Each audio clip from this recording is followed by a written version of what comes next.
Hello, I'm Brigantia Blackbird of Blackbird's Brew. Happy Thursday and welcome to the Havamal. This week we are looking at verse 71 and we will begin by looking at 3 different translations.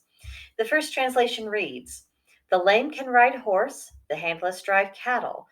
The deaf one can fight and prevail. 'Tis happier for the blind than for him on the balefire, but no man hath care for a corpse." And that is Olive Bray.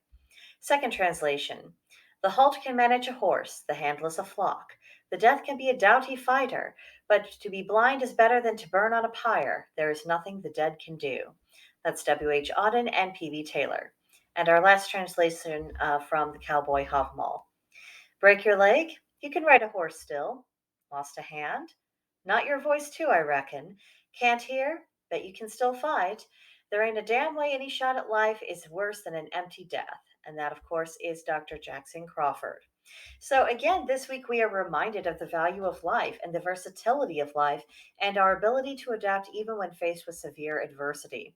And while it isn't explicitly stated, I do think it's fair to say that it's implied that life under adversity can still be enjoyed. Setbacks, even permanent ones, aren't the end of having a life worth living.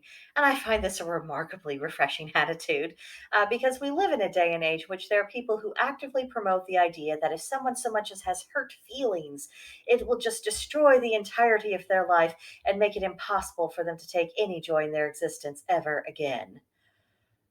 Yes, it is a very tedious thing. Because let's be realistic, none of us are getting through life without experiencing the usual bumps and bruises and scars. And without a doubt, there are some people out there who have a much rougher time of it than others. But that's all the more reason to promote a mindset that appreciates the good things when and where they occur and not to be blind to them. Another lesson that I think can be taken from this verse is to be proactively looking for something that a person can do when they find themselves unable to continue doing what they did previously. It's really beautiful the way the Havamal throughout the whole text is nudging people to be more proactive in their lives. Use their minds, get creative, re strategize as needed.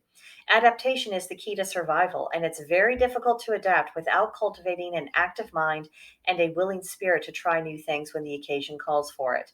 In a very real way, by learning to pivot when we need to, we learn how to preserve our very lives and to display a proper respect for the gift of life. So that was what I got out of this week's verse. Let me know about your own impressions in the comment section below, or come see us on Gilded. Our server is called Blackbird's Brew. There's a link in the description box that'll take you right to us, and I'm sure we'd all be happy to carry on the conversation there. But that will do it for now, and I will see you next time. Bye.